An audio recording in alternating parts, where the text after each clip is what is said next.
What's going on, guys? Sean Nalawani, SeanNal.com, RealScienceAthletics.com, and in this video we're talking about the subject of intuitive eating. So can you lose fat effectively without any form of caloric tracking at all by just estimating your intake on the go and eating according to your body's hunger signals and based on how you feel?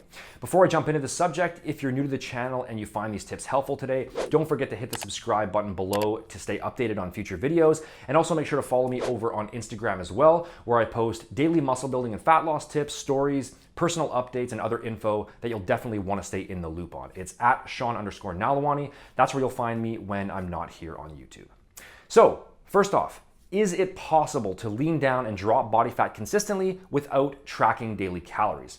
The answer, of course, is yes, it is possible, and there are plenty of people out there who do it. However, as a general rule, I'd say this mostly applies only in specific situations.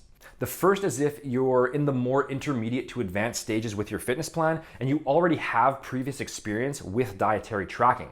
So you have a good general idea as to what your maintenance calories are, a rough idea of the nutritional content of the foods you're eating, and you know how to listen to your body and adjust your diet throughout the day in order to land around the proper calorie and macro ranges for yourself. So you've already put in the work previously to gain that skill, and now you're able to put things more on autopilot. That's a situation where intuitive eating will often work just fine, and as a longer term goal, most people ultimately will want to progress to that stage, because I don't think anybody out there really wants to be or needs to be tracking calories for the rest of their life, aside from temporary phases where maybe you're really trying to dial in your results more closely. So a more intuitive style of eating should be the ultimate end goal for most people. And then the second situation would be if your current diet is just really poor overall. So you're taking in a lot of obvious things that you should be limiting, like fast food, big restaurant meals, sodas, sweet dessert types of foods, just really calorie dense items that pack a lot of calories into a small volume of food. If you go ahead and just clean things up in general by replacing a good chunk of those foods with minimally processed whole foods, you start eating more protein and veggies to control your appetite, you start exercising and expending more calories throughout the day, then yes, chances are that you're gonna start losing body fat even without specifically tracking anything, at least in the initial stages.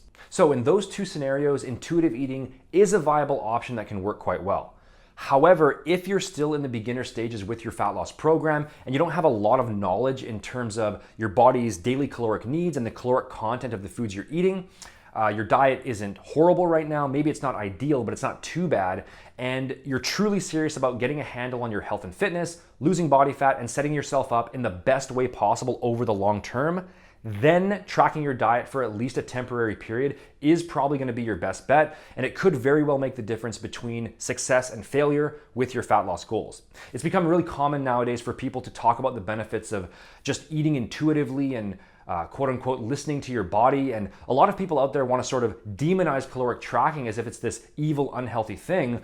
But the reality is that your body, in terms of the natural cravings and the natural hunger signals that get put out, it's not some sort of perfect system because it's wired up for a much different environment than the one that we live in today. Okay, the modern world as it is now, with the endless abundance of food that we have everywhere, and not just that, but hyper palatable, calorically dense, inexpensive food in large portion sizes that you barely even need to expend any calories to obtain, that's not normal to our physiology.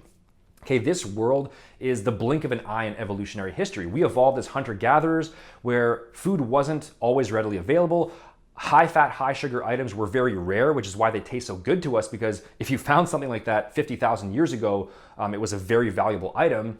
And our bodies are basically programmed to say, when there's food, eat.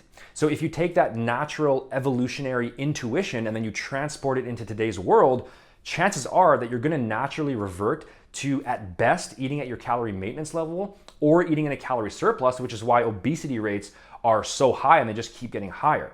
And no matter what anybody tries to tell you, the underlying driver of fat loss is net energy balance. It comes from eating in a caloric deficit where you're burning more energy than you're consuming.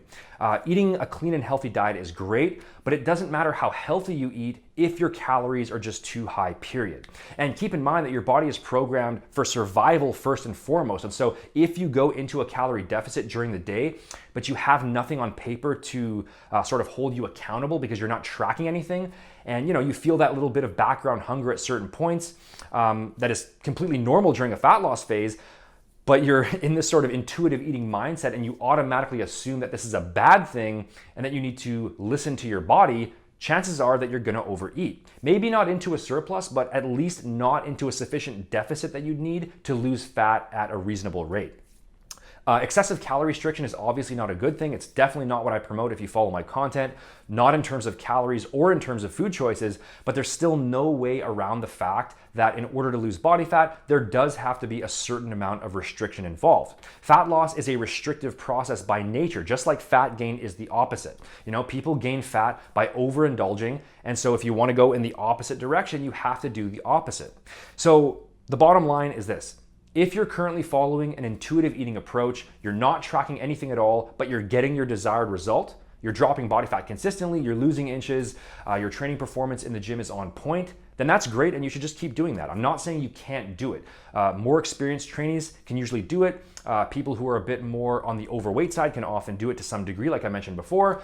And then there are always just general exceptions as well. Some people out there can never track a calorie in their life and just stick to a relatively clean diet and get into their desired shape that way, especially if their physique goals are a bit more modest and they aren't necessarily trying to get that lean or that muscular, or if they just have really good genetics.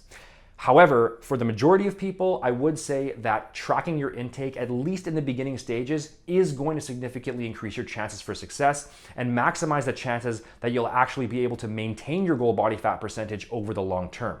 It's just a really valuable skill to have in your overall nutritional toolbox. Again, the big picture goal for pretty much anybody should be to eventually transition into an intuitive eating style, but it's not something that most people can do overnight, and it's a skill that you learn with time. You have to learn how to operate in this much more tempting, high-calorie environment that we live in now. And keeping track of your calorie intake and your approximate macronutrient intake over a sustained period is the best way for you to go ahead and do that. And in terms of specific tracking, I don't think it's necessary to track every single gram of protein, carbs, and fat that goes into your mouth. So you don't need to track exact macros, but I think a good middle ground approach is to track your total calories and then just roughly estimate your macros to ensure that you're getting in enough total protein and fat and that things are reasonably balanced overall. And as far as specific numbers go, a calorie deficit of about 300 to 500 calories below maintenance, that's a good sweet spot for most people that will have you dropping body fat at a significant rate, but while also keeping hunger and energy levels under control. And then you'd want to aim for about 0.8 grams of protein per pound of body weight daily as a minimum, and about 25% of your total calories from fat as a minimum. Okay, there's no perfect macro breakdown, but those figures will work really well for most people in most situations. If you did find this advice helpful and you want to learn exactly how to bring this all together in terms of a fully structured, step-by-step program so that you can lose fat and gain muscle as efficiently as possible, then make sure to take my physique quiz over at quiz.seannall.com, because that'll get you started with not just the proper nutrition plan, but also the proper training plan for you based on your specific goals, body type, and experience level. You can click up here for that or use the link in the description box below. On the supplementation side of things, you can also visit realscienceathletics.com to check out my no BS science-based formulas to help fully streamline your program and get the very best results possible. The link for that is also in the description. And as always, make sure to hit that like button, leave a comment down below, and subscribe if you haven't already in order to stay in the loop on all of my latest content. Thanks for watching, guys, and I'll see you in the next video.